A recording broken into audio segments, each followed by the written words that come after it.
Mga higala, kumusta? Kita-kita na punta ni ato ang program at gabi, ato ang live. Dugay-dugay na kitang wala naka-live mga igsoon tungod sa kabisi. Nagsingabot ang ato ang graduation sa ato ang eskwelahan. Mong kininyong igsoon, talagsa na lang makahimo og atong topic nga hisgutan, atong lantugian din sa ato ang programa. Panglantaw sa kagabion. So sige lang mga igsoon, usahay pahulay ta. Usahay pod naa, usahay di ka maka-live, pasensya na kaayo. Sa ako ang mga suking tigtanaw o tigpaminaw, no? Itong shout out si Rui o si Ma'am Rot Escobar diha sa Pagadian City, si Ma'am Estrella Palerbacar o si Ginalyn G. Martinez sa inyong pag-support sa ato ang programa.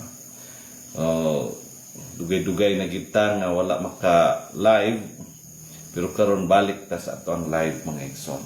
Tonight, let us reflect deeply on this powerful truth. Every challenge you face is shaping you into a stronger, wiser, and more resilient version of yourself. Trust the process and keep moving forward.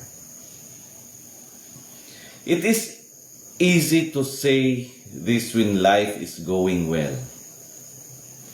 But when you are in the middle of pain, confusion, and uncertainty, this message becomes difficult to believe because challenges do not look like blessings. They look like problems. They look like delays. They look like unanswered prayers. Kung naata sa kalisdanan, lisod kayo mo tuo nga naadi ay ni siya'y maayong patulngan. But let us ask an honest question tonight. Unsay klase nga kusog ang mutubo kung walay pagsulay? What kind of strength can develop without resistance? The reality is this: everything that is strong has been tested.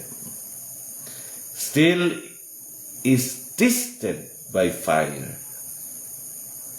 Muscles grow through strain. Faith is strengthened through trials.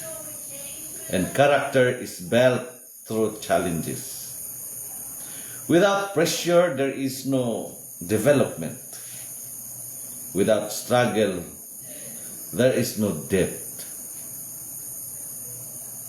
In our personal lives, each one of us carries battles that others may not fully see. Some are struggling financially, trying to provide for their families while facing limited resources. Others are dealing with emotional pain, broken relationships, disappointments, or silent burdens. Or some are facing failures that make them question their worth. And there are those who feel lost, unsure of where life is heading.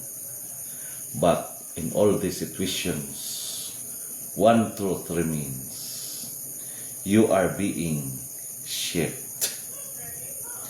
James chapter 1 verse 2 to 3 reminds us, consider it pure joy whenever you face trials of many kinds, because you know that the testing of your faith produces perseverance.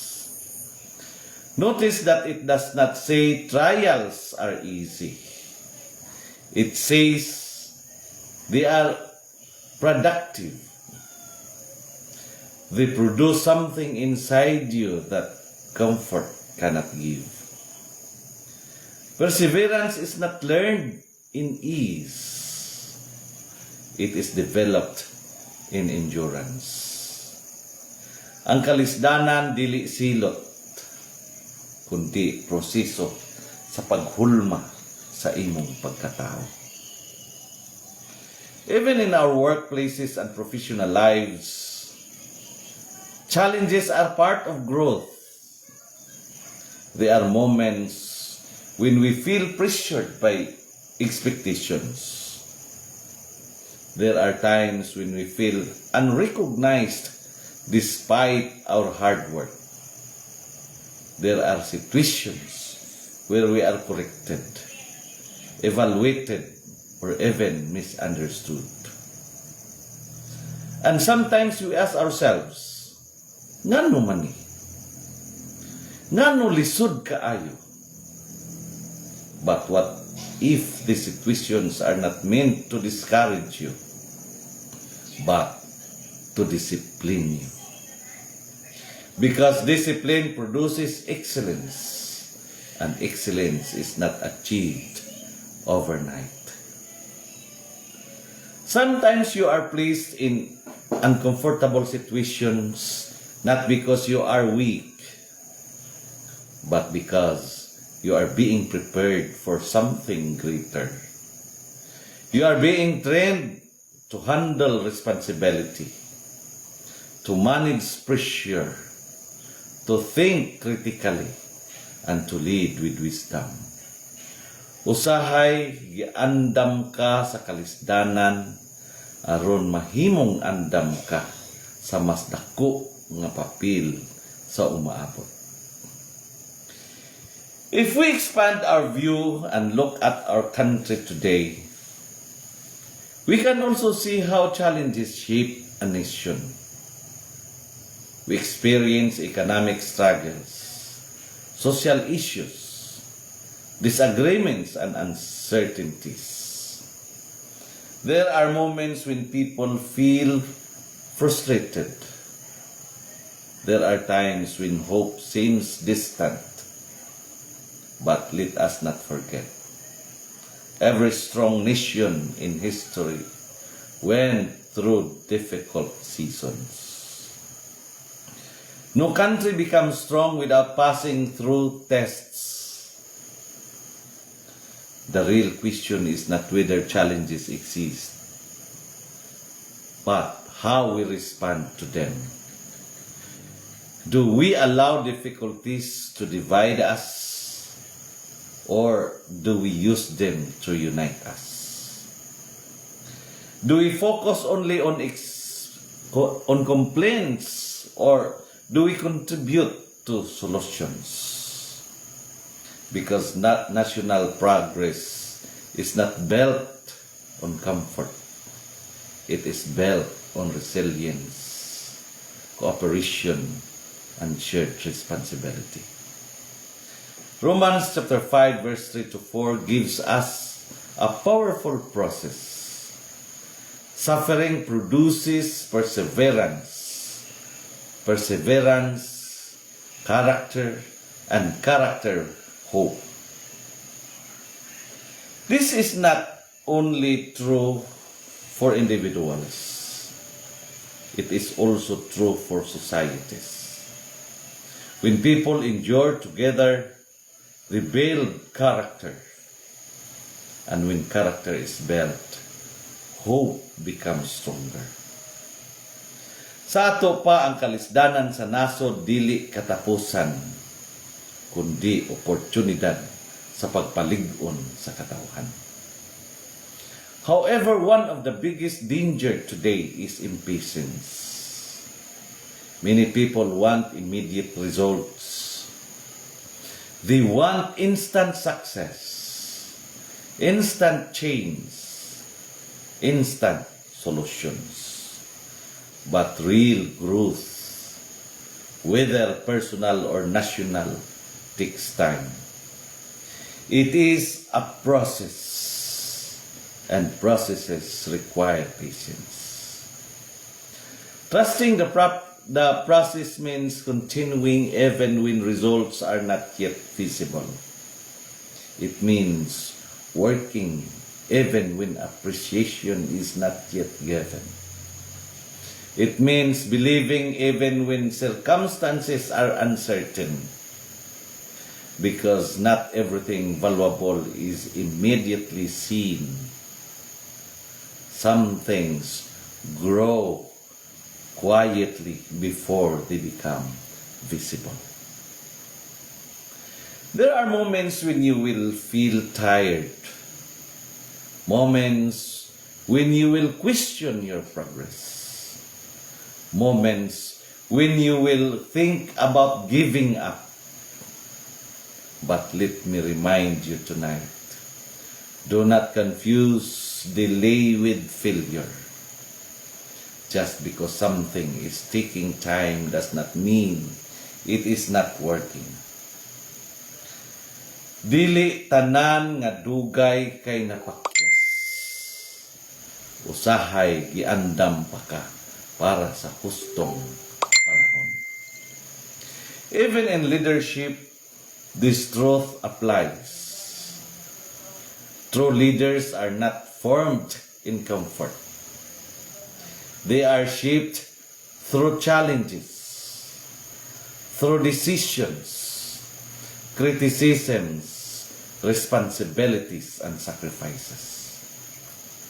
Leadership is not about avoiding difficulty. It is about standing firm despite difficulty. And at the same is true for every individual. You are being prepared, not destroyed. Philippians chapter 1 verse 6 reminds us, He who began a good work in you will carry it on to completion. This means your journey is not random. Your struggles are not meaningless. There is process taking place, even if you do not fully understand it yet. My dear friends, tonight I want you to hold on this truth. You are not stuck. You are being shaped. Every challenge you face is part of a larger process. A process that is strengthening your faith, deepening your wisdom, and building your resilience. So, do not give up. Do not stop moving forward. Do not allow temporary struggles to define your future. Because one day, you will look back and realize that the very challenges you wanted to escape were the same challenges that prepared you for where you are meant to be.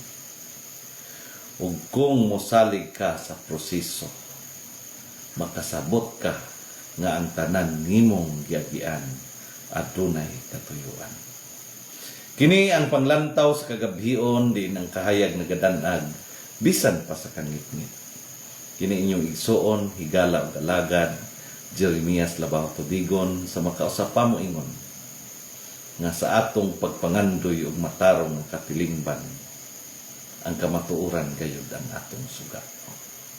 Ug sa kangitngit sa kasaysayan ang tinud-anay nga pamunuan ang labing hayag nga paglaom. Daghang salamat. May you find strength in every struggle, wisdom in every challenge, and faith in every step to the process.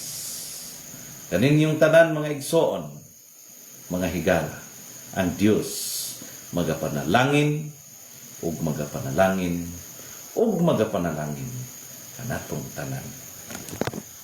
Shout out Revelyn Lagata Apabli. Revelyn Apabli Lagata. Ug sa tanang nagtanaw karon. Daghang salamat ug maayong gabi.